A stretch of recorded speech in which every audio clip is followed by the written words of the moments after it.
नाज़रीन, रमज़ान के भलारे महीने में बदीन जी अवाम के रेफ ॾियण लाइ ज़िले इंतज़ामिया पारां बचत बाज़ार लगाई वई आहे। डिप्टी कमिश्नर आगा शाहनवाज़ बचत बाज़ार जो इफ़्तिताह कयो आहे, जॾहिं त बाज़ार में मुख़्तलिफ़ शयुनि जा स्टॉल लगाया विया आहिनि। वधीक तफ़सील इमरान अब्बास जी हिन रिपोर्ट में। महांगाई के हिन दौर में आवाम के सस्ते अघ ते खाधे पीते जूं शयूं फराहम करण लाइ ज़िले इंतज़ामिया पारां बदीन जे हिक हाल में बचत बाज़ार क़ाइमु कई वई आहे। बचत बाज़ार जो इफ़्तिताह डिप्टी कमिश्नर बदीन आगा शाहनवाज़ ख़ान कयो। हिन मौक़े ते बदीन जो MP हाजी ताज मोहम्मद मल्ला भी मौजूद हो। इन्हनि जो चवणु हो त ये हमने बचत बाज़ार लगाई जहाँ पर फ्रूट, किराना, वेजिटेबल, गोश्त, यूटिलिटी स्टोर्स की अशिया और प्लस दूसरी जो भी ज़रूरत ज़िंदगी की चीज़ें हैं वो दस्तयाब हैं।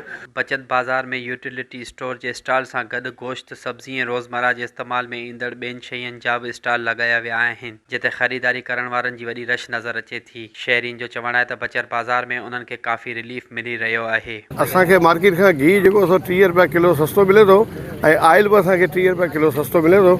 जीअं त स्टॉल बदीन में लगायो वियो आहे ऐं बदीन खे खपे माण्हुनि खे त बाज़ार में अचनि ऐं पंहिंजो मौक़े जो फ़ाइदो वठनि। अच्छा, शहर खां हिते जेको 10-20 रुपया जेको किले ते फ़र्क़ु लॻो पियो आहे। शहर में वॾी महांगाई आहे, हिते जेको कैंप ते आया आहियूं, हिते सस्ताई आहे कुझु। शहरीन जो चवणु आहे त बचत बाज़ार खे मुस्तक़िल जारी रखियो वञे त जीअं अवाम उन्हनि मां वधि खां वधि फ़ाइदो हासिल करे सघे। Imran Abbas, SS news, Badin.